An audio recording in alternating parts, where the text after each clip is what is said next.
요한복음 12장 12절부터 36절 함께 교독한 말씀을 가지고 빛의 자녀들이 되라 하는 제목으로 함께 말씀을 나누고자 합니다. 될 수 있으면 제 이야기를 하지 말아야 되는데요. 오늘은 특별히 제가 경험한 이야기를 가지고 오늘 말씀을 풀어가고자 합니다. 1990년대 초반 제가 지리산 당일 종주를 꿈꾸었습니다. 2박 3일, 일반인들은 3박 4일 걸리는 거리고요. 대학 산악부와 하루에 한번 걸어보겠다고 날마다 계단을 뛰고 동네 뒷산을 뛰어다니면서 체력 단련을 한 뒤에 95년의 여름 지리산 이쪽 화엄사 쪽에서부터 반대편 중산리 버스 주차장까지 거리가 약 산길로 40마일 정도 됩니다. 그거를 11시간 40분 만에 이렇게 종주를 하고 그 산행기를 써서 선생님들에게 나눠줬습니다. 그런데 그 소문이 대전 시내 선생님들에게 빠르게 퍼져나갔습니다. 그게 뭐라고 하냐면요. 어떤 사람은 무장공비보다 빠르다고 하고 어떤 사람은 철인 28호나 마징가 제트라고 저를 부르기도 했습니다. 97년에 새로운 학교로 전건을 갔을 때 그 소문을 들은 선생님들이 환영해 주면서 자기들도 지리산에 가보고 싶다고 안내를 해달라고 했습니다. 그러나 사람들이 저를 산의 전문가로 인정해 준 것은 체력보다는 지식이었습니다. 틈만 나면 산에 관한 책을 읽고 잡지를 구독하고 국립지리원 25,000분의 1 지도를 구해가지고 늘 펴놓고서 지형을 익혔습니다. 한 번 갔다 오면 기록에 남겨서 완전히 제 것으로 삼았습니다. 예습하고 갔다 오고 또 기록하고 복습했습니다. 그러다 보니까 산과 계곡에 대한 이해가 누구보다 깊었다라고 자부를 했습니다. 물론 체력은 기본이지만 쉬엄쉬엄 가면은 지리산 같은 큰 산도 누구나 다 갈 수 있습니다. 문제가 어디에 있냐면요. 체력에 있지 않고 지식에 있습니다.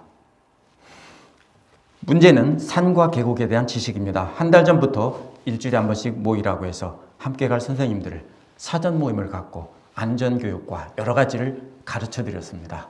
그 7월 어느 날 관광버스를 한 대 대절해서 거림골에 도착해서 산 꼭대기인 세석산장에 오르니까 12시쯤 됐습니다. 함께 점심을 먹고 있는데 갑자기 그러니까 골짜기에 운무가 가득 끼어서 장관을 이루고 있었습니다. 근데 갑자기 예보에 없던 비가 내리기 시작합니다. 근데 버스는 이미 반대편으로 거창에서 함양 쪽으로 돌아갔습니다. 그래서 내려갈 수가 없습니다. 어떻게든 끌고 내려가야 되는데 그래서 서둘러 가자고 하니까 산을 모르는 선생님들은 이 동양화 같이 아름다운 이 풍경을 좀 더 즐기고 가지 왜 이렇게 서둘러 가면서 먹고 빨리 갑시다 해가지고서는 몰고 내려왔습니다. 그런데 한신계곡 쪽으로 내려오는데 비가 내려오면 평소에는 아름다운 계곡인데 비가 오면 순식간에 바위까지 굴릴 만한 무서운 계곡으로 변합니다.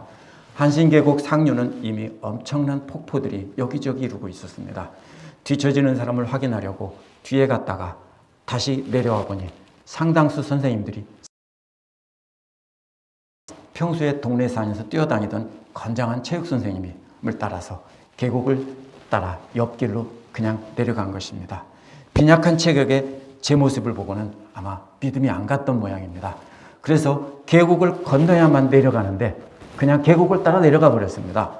그래서 정신없이 쫓아가서 그분들을 찾아보니까 큰 어른들이 울고 있습니다. 길을 잃어서. 다시 모시고 와서 이렇게 무사히 건넜습니다.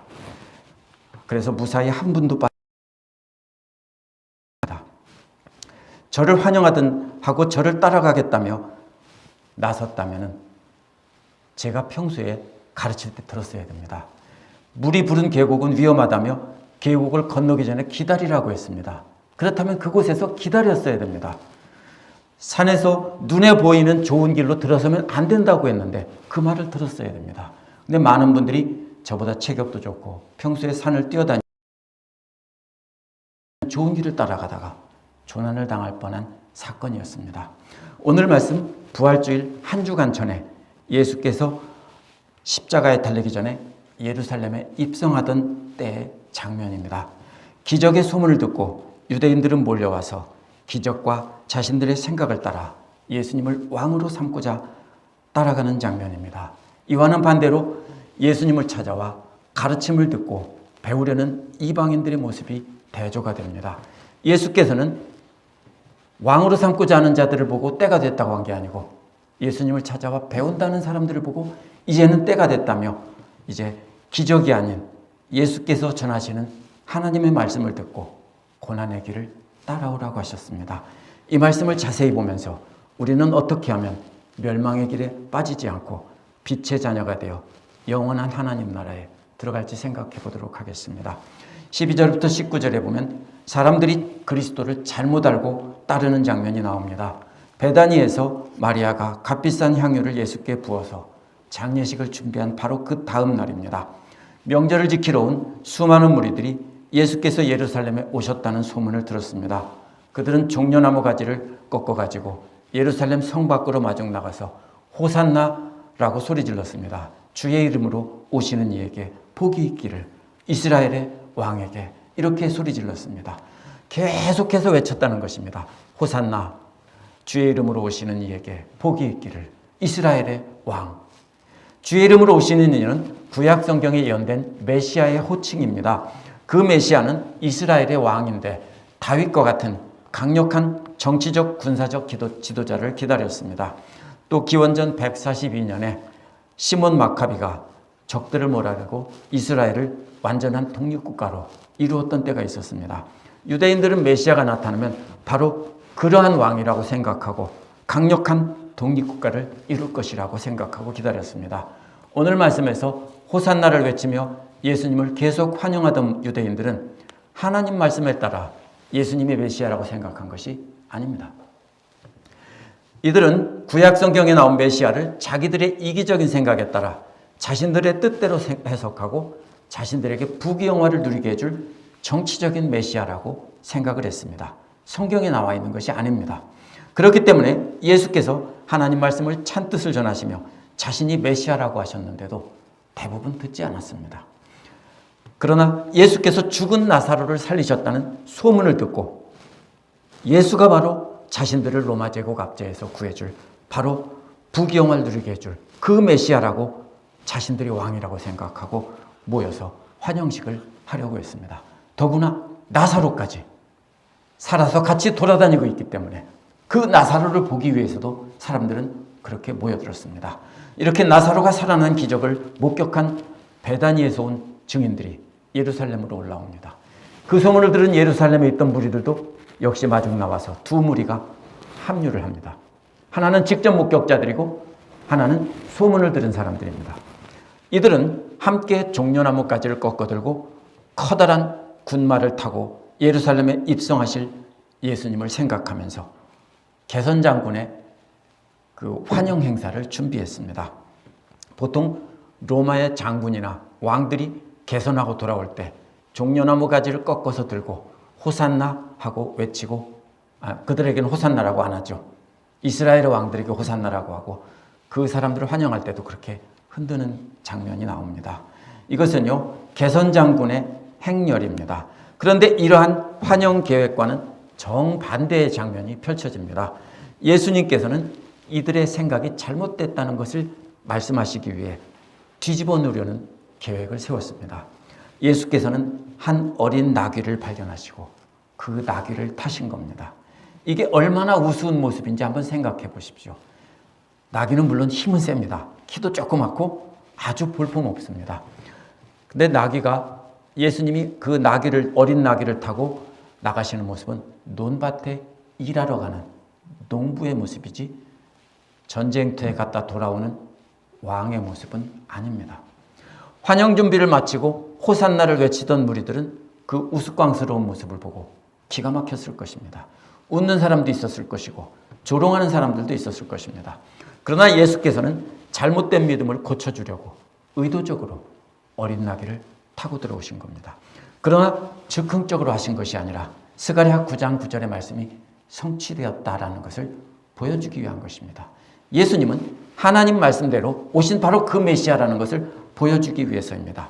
군마를 타고 온 왕이 들어오면 왕에게 반대한 무리들은 반드시 죽게 되었기 때문에 두려워하는 것입니다. 그러나 스가랴에 보면 두려워 말라고 했습니다. 평화의 왕이 오신다라고 했습니다. 제자들도 사실 그 당시에는 예수님이 왜 이런 행동을 했는지 이해를 못했습니다. 커다란 군마를 타고 입성하면 폼이 날 텐데 왜 이렇게 볼품없는, 제자들도 전혀 이해를 못했습니다. 나중에 부활의 주님을 만나고 나서 영광의 몸을 옷을 입은 예수님을 만난 뒤에 어린 나귀를 타신 것이 바로 스가랴의 예언이 성취라는 것을 나중에야 거꾸로 생각하고 깨달은 것입니다. 이것은 성령님의 도우심으로 깨달은 것입니다. 예수님 시대나 오늘날 사람들이나 하나님 말씀을 자기들 뜻대로 해석하고 하나님 말씀에는 귀를 기울이지 않는 것은 똑같습니다. 제가 아무리 얘기해도요, 사람들은 귀를 막고 산에 갈 때 자기들 가고 싶은 대로 가는 것과 이 말씀을 듣고 따르는 것이 똑같습니다. 오늘날도 하나님 말씀을 믿는다고 하면서 하나님 말씀을 소홀히 듣고 자신들의 경험한 기적이나 체험을 근거로 믿고 따라가는 사람들이 많습니다. 하나님 말씀을 건성으로 흘려들으면서 자신들에게 원하고 바라는 그리스도를 기다리는 사람이 오늘날도 많습니다. 그러나 예수께서는 기적을 보고 자신을 환영하는 사람들을 믿지 않으시고 어린 나귀를 타고 입성하시면서 그들의 잘못된 생각을 엎어놓으셨습니다. 그러면서 하나님 말씀을 참뜻을 듣고 따르지 기적을 보고 따르지 말라고 하셨습니다. 기적은 어디까지나 하나님 말씀을 선포하신 것을 증거로 보여주신 것뿐이고 예수님이 누구신가를 보여준 것뿐입니다. 20절에서 26절에는 영광받을 때가 되었다라고 말씀하십니다. 그런데 이러한 유대인들과는 반대로 명절에 예루살렘을 찾은 그리스 사람들이 20절에 등장합니다. 그런데 이들은 그리스 사람이 아니라 그리스 말을 쓰는 이방 사람들이라는 뜻입니다. 이방 사람들이지만 하나님을 경배하는 사람들이기에 예루살렘의 명절에 왔습니다. 하지만 이들은 예루살렘 성전에 유대인들 마당에 들어갈 수 없습니다. 이들은 명절에 올라왔다가 예수를 만나게 해달라고 빌립에게 부탁을 합니다. 빌립과 안드레는 그리스 말을 쓰던 사람들이었기 때문에 자기들과 말이 통하는 빌립을 찾아가서 예수님과 다리를 놓아달라고 부탁한 것입니다. 빌립의 고향인 벳세다는 AD 34년까지는요 갈릴리가 아니라 바로 이방 지역인 데카폴리스와 같은 지역에 속해 있었습니다. 그래서 그들은 서로 함께 왕래하는 지역이기 때문에 통하는 고향 사람들이 빌립을 찾아가서 부탁한 겁니다. 늘 하나님 말씀을 가진 하나님의 백성이라고 자랑하던 유대인들은 죽었다 살아난 나사로를 보고 예수가 자기들의 왕이라고 믿었습니다. 예수께서 전하시는 하나님 말씀의 참뜻에는 귀를 기울이지 않았습니다. 반대로 그리스 말을 쓰는 이방 사람들은 예수님의 소문을 듣고 찾아와 예수님께 하나님 말씀을 참뜻을 배우려고 빌립을 찾아와 만나게 해달라고 한 것입니다.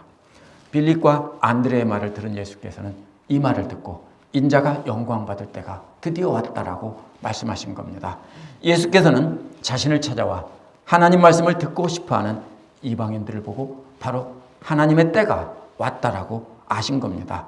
그때는 이방인들은 하나님 성전에 경배하러 와도 이방인 뜰까지만 나가고 하나님 앞에 가까이 나갈 수 없었습니다. 그런데 이제 예수께서 영광을 받으실 때가 왔다는 것은 유대인이나 이방인이나 모두 다 차별 없이 하나님 앞에 나갈 때가 왔다는 것입니다. 그것은 바로 예수 그리스도 자신의 죽음으로 이루어진다라는 뜻입니다. 인자가 영광받을 때가 왔다는 말은 예수께서 십자가에 죽으시고 부활하실 때가 왔다라는 뜻입니다. 그래서 24절에서 진실로 진실로 너희에게 말한다고 하시며 밀을 심는 비유로 말씀하십니다. 밀이 무엇입니까? 밀알 하나는 예수님을 가리킵니다. 밀알 하나를 땅에 묻는 것이 뭡니까? 예수님이 죽어서 땅에 무덤에 묻히는 것을 상징적으로 말한 것입니다. 예수께서 십자가에 달려 돌아가시고 무덤에 묻히시는 것을 밀알 하나가 땅에 떨어져 죽으면이라고 하신 겁니다. 예수께서 십자가에 죽으시면 수많은 생명을 구한다는 것을 열매를 많이 맺는다고 하신 겁니다. 이는 장차 제자들도 예수님의 뒤를 따라 죽기까지 복음을 전하면 수많은 생명을 구한다는 뜻이기도 합니다. 예수님은 이어서 자기 목숨을 사랑하는 사람은 잃을 것이고 이 세상에서 자기 목숨을 미워하는 사람은 영생에 이르도록 그 목숨을 보존할 것이다 라고 했습니다. 자기 목숨을 사랑하는 사람은 나사로의 기적을 보고 예수님을 이용해서 자신들의 소원을 이루려고 하던 유대인들입니다. 이런 사람들은 영원히 멸망한다는 것입니다. 반대로 자기 목숨을 미워하는 사람은 예수님을 찾아와서 하나님 말씀을 배우고 그 말씀에 순종해서 죽기까지 따라가게 하겠다는 그 사람들입니다. 자기 목숨을 아끼지 않고 희생하며 예수님을 따라가는 사람들은 예수님과 함께 영원한 나라에서 영원히 산다는 것입니다. 따라서 예수님을 환영은 호산나라고 외치면서 환영하는 것이 아니라 예수님 말씀을 듣고 그 말씀에 순종해서 따라가는 사람들이 영생을 얻는 것이고 그것이 진정한 종려주일에 예수님을 환영하는 것이다 라고 말씀하고 계신 겁니다. 26절에서 36절에 보면 기회 있을 때 빛의 자녀가 되라는 것입니다. 그렇기 때문에 영원한 나라에서 영생을 얻기 위해서 자기 목숨을 미워하며 예수님을 섬기고 싶은 사람은 따라오라는 것입니다. 이는 한 알의 미달이 떨어져 죽는 것처럼 예수님의 십자가의 길을 죽기까지 따라야 된다는 겁니다. 그렇게 따라가는 사람에게는 예수님도 함께 계시는데 고난의 자리에만 함께 계시는 것이 아니라 장차 영원한 나라의 영광의 자리에서도 늘 함께 계신다는 겁니다. 그러니까 두려워 말고 따라오라는 것입니다. 그러면 그런 사람은 하나님께서 아버지께서 존귀하게 여긴다고 말씀하십니다. 예수님을 그렇게 따라가려면 어떻게 따라가야 되는지 그 마음을 말씀하고 계신 것이 27절입니다. 예수님은 지금 마음이 괴롭다고 했습니다. 뭐가 괴롭습니까? 십자가에서 죽으실 것을 생각하니까 두렵고 괴롭다는 겁니다. 그런데 무슨 말로 기도할까요? 보통 어떻게 합니까? 자기중심적인 생각을 하고 멸망의 길을 가는 사람들은 그런 괴로움의 소용돌이가 잔잔하게 해달라고 그런 괴로움의 소용돌이에서 건져주시고 아프지 않게 해주시고 죽지 않게 해달라고 기도합니다. 그러나 예수님은 그렇게 기도하지 않고 이것 때문에 자신이 그 시간 안으로 들어가려고 왔다. 그 고난의 소용돌이 안으로 들어가려고 왔다라고 기도하셨습니다.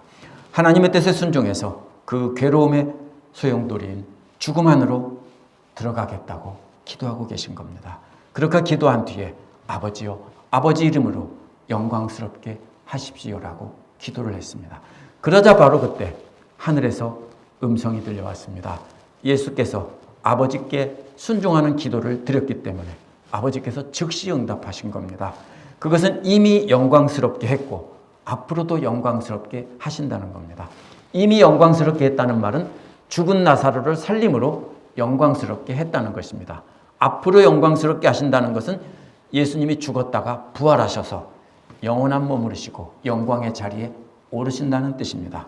곁에 서서 듣던 무리들은 어떤 이들은 천둥이 울렸다고 하고 어떤 이들은 천사가 예수께 말했다고 했습니다. 하나님의 음성을 전혀 이해하지 못합니다.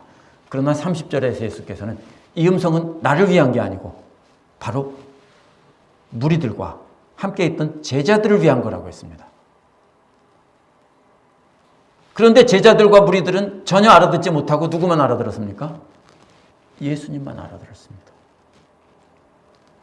실제로 들어야 될 무리들은 하나도 알아듣지 못했습니다. 천둥소리냐? 천사가 예수님께 말했냐? 뭐라고 하긴 했는데 도대체 뭔 소리냐? 이런 겁니다. 이렇게 하나님 말씀을 알아듣지 못하면 그 다음에 어떻게 될까? 31절에서 지금은이라는 말을 두 번이나 써서 말씀하시는데요. 먼저 지금은 이 세상이 심판을 받을 때라고 하셨고요. 이 세상이란 예수님 말씀을 못 알아듣고 그 말씀이 가르치는 길도 따라가지 않는 사람들, 기적만 보고 왕으로 모시려고 했던 유대인들입니다. 또 이어서 세상의 통치자가 지금은 세상의 통치자가 쫓겨날 때라고 했습니다. 무슨 소리입니까? 세상의 통치자는 사탄을 가리킵니다. 그렇다면 예수님 말씀을 듣지 않고 예수님을 왕으로 모시려던 자들은 사탄과 라는 뜻입니다. 예수님을 왕으로 모시려던 유대인 무리들은 전부 사탄의 무리라는 것입니다. 그래서 그들과 함께 쫓겨나서 멸망의 길을 간다라는 것입니다. 그러나 확정적인 게 아니고 알려주는 경고입니다. 아직 기회는 남아 있습니다. 예수님이 이 땅에 오셔서 영광의 자리에 오르기 전에는 사탄이 온 세상을 지배하고 있었습니다. 그러나 예수께서 십자가에 죽으시고 부활하신 뒤에 영광의 자리에 오르면 사탄은 영광의 자리에서 쫓겨나고, 그러면 사탄의 영역은 사라지느냐? 아닙니다. 예수님께서 다스리시는 빛의 영역과 사탄이 다스리는 사탄의 영역으로 나누어진다는 뜻입니다.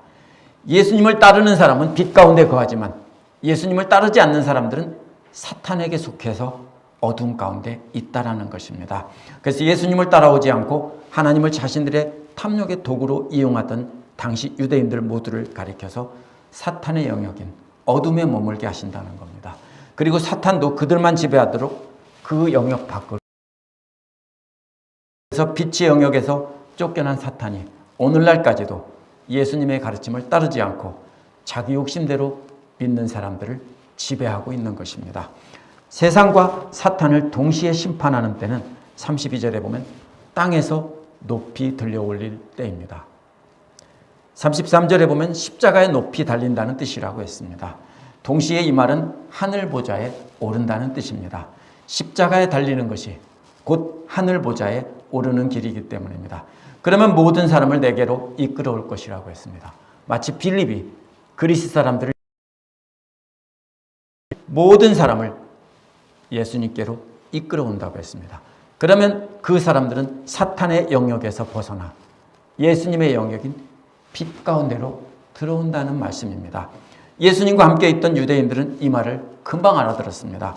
그러나 28절에서 하나님께서 무리들에게 이미 영광스럽게 하셨고 영광스럽게 하리라고 하는 말은 못 알아들었습니다. 그래서 천둥소리나 천사가 말했다고 한 것입니다. 그래서 이들은 자신들의 탐욕을 따라 이해한 대로 우리는 율법에서 배우기를 그리스도는 영원히 살아 인자가 높이 들려야 한다고 합니까? 인자가 누굽니까? 당신은 도대체 누굽니까? 라고 따진 겁니다. 무슨 말입니까? 당신이 메시아인 줄 알고 우리가 환영 행사를 했는데 이제 보니까 아니네. 영원히 살아야 될 메시아가 왜 죽어? 이 소리입니다. 인자란 다니엘에 나와 있는 메시아의 칭호입니다. 인자가 누구냐고 묻던 무리들은 사탄의 영역에 머물면서 자신들을 사랑하던 사람들입니다. 그래서 메시아는 자신들의 탐욕을 이루어줄 것이라고 믿고 기다리고 있었는데 예수께서 오셔서 자신들의 소원은 들어주지 않고 자신이 죽어야 된다고 하니까 너 누군데? 라고 따지고 있는 상황입니다. 인자가 누구야? 당신은 보니까 메시아가 아니네. 이런 소리입니다. 이처럼 사탄의 영역에 머물면서 예수를 거부하던 유대인들에게 35절에서 아직 얼마 동안은 빛이 너희 가운데 있을 것이다 라고 했습니다. 참 감사한 말씀입니다. 바로 심판해버렸어야 되는데 아직 얼마 동안은 기회가 있다라는 뜻입니다. 이제는 무리들 가운데 예수님의 머물 시간이 얼마 안 남았다는 뜻입니다. 시한포탄의 폭발 시간을 맞춰놓은 것처럼 째깍째깍째깍 시간이 가고 있습니다. 빛 대신 예수께서 계시는 그 시간 동안에 바로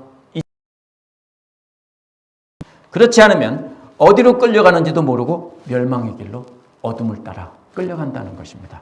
그래서 36절은 빛이신 예수께서 계시는 동안에 빛 대신 예수를 보고 믿어서 빛의 자녀가 되라고 하셨습니다. 기적을 보고 예수님을 따르며 환호하던 무리들에게 너희들은 다 사탄의 무리들인데 지금이라도 회개하고 예수를 믿고 따라오면 빛 가운데 거할 수 있다. 자녀가 되라라고 최후의 통첩을 날리신 겁니다. 이어서 요한복음의 기록자는 이 말씀을 하신 뒤에 예수께서 그들을 떠나서 몸을 숨기셨다라고 했습니다. 나사로를 살리신 기적을 보고 예수님을 환호하던 무리들이 대부분이 예수님의 가르침을 거절하고 예수님을 죽이려 했다는 뜻입니다. 얼마나 참 기가 막힌 장면입니까? 자신들이 믿고 기다리던 그리스도와 전혀 다르다는 걸 알고 예수님이 그리스도를 사칭하고 하나님을 모독한다고 생각하고 무리들은 예수님을 잡아서 당장 돌로 쳐 죽일 준비를 하고 있었습니다. 그래서 예수님은 당장 그 자리에서 떠나서 몸을 숨기신 겁니다. 예수님이 다시 이들 앞에 나타나는 날은 십자가에 달리는 날입니다. 그만큼 분위기는 환영의 분위기에서 험악한 분위기로 끝났습니다. 이것을 잘못 읽으면 우리는 호산나 다윗의 자손께 하고 외치는 사람들이 예수님 편인 줄 압니다. 그런데 마지막 36절에 보면 이들은 예수님을 죽이려고 하는 무리들입니다. 우리는 누구를 인생의 안내자로 택하고 따라가야 할지 선택해야 합니다. 제가 그래서 처음에 산 얘기를 한 것입니다. 누구를 따라가야 사느냐 하는 겁니다. 잠깐 빛이 있을 동안에 우리와 함께 있을 동안에 그 빛을 따라 걸어야 한다고 했습니다. 그러나 우리는 군마를 탄 왕을 빛으로 알고 잘못 따라가기 쉽습니다. 오늘날 사탄은 예수님을 가장하고 군마를 타고 와서 내가 그리스도라고 합니다. 우리가 따라가야 할 빛 대신 우리 주님은 그러나 초라한 나귀를 탄 십자가에서 비참하게 죽으신 왕입니다. 눈으로 보기에는 멋진 군마를 탄 왕을 따라가는 것이 좋은 것 같지만 그것은 사탄에게 속아서 어디로 끌려가는지도 모르는 길입니다. 그래서 눈에 보이는 세상 영광을 따라 멸망의 길로 가는 것입니다. 하나님께서 말씀하셔도 천둥이 쳤구나라고 말하면서 엉뚱한 소리를 하는 겁니다. 이미 멸망의 시한폭탄의 시계는 맞춰져 있습니다. 그 시계가 지금도 돌아가고 있습니다. 그래서 빛이 우리와 함께 있는 시간이 바로 지금입니다. 주님 다시 오시는 심판의 날에는 군마를 타고 온 가짜 그리스도를 따르는 무리들은 모두 멸망할 것입니다. 오직 빛 대신 예수님을 따르는 자들만이 빛의 자녀가 되어 구원을 받는 것입니다. 그 빛은 예수님의 말씀입니다. 우리에게 말씀이 있고 그 말씀을 비추어 깨닫게 하시는 성령님이 우리와 함께 계십니다. 빛의 자녀가 되는 길은 예수님의 말씀을 아는 지식에서 시작됩니다. 예수님은 계속 기적을 보고 믿는 자들은 거부하셨고 말씀을 듣고 배우는 자들은 받아들이셨습니다. 따라서 예수님을 믿는다고 하면서 말씀에는 귀를 기울이지 않고 기도원 같은 곳에 찾아가서 능력의 종이라는 사람들에게 예언기도 받으러 가고 금식기도 하러 가는 사람들은 아직도 어둠 가운데 다니고 있는지도 모릅니다. 사탄에게 어디 끌려가는지도 모르고 가는 사람인지도 모릅니다. 금식기도 하는 것이 잘못됐다는 게 아닙니다. 좋은 일인데요. 그렇게 잘못 알고 잘못하는 사람들이 많이 있습니다. 오늘은 종려주일이고요. 이제 고난주간이 시작됩니다. 예수께서 예루살렘을 입성하시던 날 호산나를 외치던 무리들은 예수님을 잘못 알고 환영한 날입니다. 그러나 예수께서는 그런 가짜들에게 사탄에게 끌려가 멸망의 길로 갈 자들이라고 오늘 말씀에서 말씀하셨습니다. 지금이라도 돌아서서 빛으로 나오라고 하셨습니다. 그러면서 고난받는 자신을 알고 환영하고 따라오는 것이 진짜 그리스도를 환영하는 행사라는 것입니다. 잘못하면 가짜 그리스도인 사탄을 환영하고 따라가기 쉽습니다. 고난주간은 예수님의 고난을 기억하며 우리도 그 십자가의 길을 따라가겠다고 다짐하는 주간입니다. 그러한 고난주간에 금식하는 것은 귀한 일입니다. 그러나 이 금식을 잘못하면 억지로 체면상 몇 번 한 뒤에 주님의 고난을 따라갔다라고 하기 쉽습니다. 고난은 예수님의 말씀을 마음에 간직하고 그 말씀을 따라 사는 것 자체가 고난입니다. 따라서 예수님 말씀을 영원한 지식으로 간직하고 그 말씀을 예수님을 따르는 것 자체가 고난입니다. 교회는 함께 빛 대신 주님을 따라 고난의 길을 가는 사람들이 모인 곳입니다. 먼저 앞서 빛 대신 주님을 따라가고 있는 사람들을 보고 뒤따라가도록 하는 곳이 교회입니다.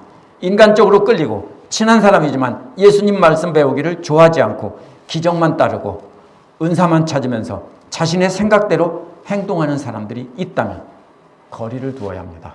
미워하라는 말이 아니라 에너지를 엉뚱한 곳에 낭비하지 말라는 뜻입니다. 그런 사람들에게 친절을 베풀고 함께 말씀을 따라가도록 하는 것이 원수까지 사랑하라는 뜻입니다. 그러나 그런 사람들에게 끌려가면 안 된다는 뜻입니다. 반대로 내 생각에는 아닌 것 같고 불편한 사람이라도 예수님의 말씀을 사랑해서 배우고 간직하는 사람이 있다면 그런 사람은 따라가야 합니다. 그런 사람이 나보다 앞서 빛 대신 주님을 발견하고 따라가는 사람이기 때문입니다. 그런 사람과 함께 손잡고 빛 대신 주님을 따라가는 것 자체가 고난입니다. 왜냐하면 그런 사람들이 내 마음에 쏙 들지 않기 때문입니다. 우리도 우리 주님처럼 고난이 닥칠 때 피하게 해달라고 하기보다는 말씀에 순종해서 우리도 그 고난의 소용돌이 속으로 들어가게 해달라고 기도해야 됩니다. 그래서 우리도 비록 힘들고 고난이지만 순종해서 함께 그런 사람들과 함께 따라가야 합니다. 그러면 내 뒤에 있는 사람들도 우리를 보고 따라오게 될 것입니다. 그것이 교회의 존재 목적입니다. 그렇게 내 생각이 아닌 죽도록 따르기 싫은 주님의 말씀을 따라 함께 고난의 소용돌이로 들어가는 것이 빛의 자녀가 되는 길이고 우리 종려주일에 우리 주님을 진정으로 호산나 찬송하며 환영하는 길입니다. 함께 기도하겠습니다.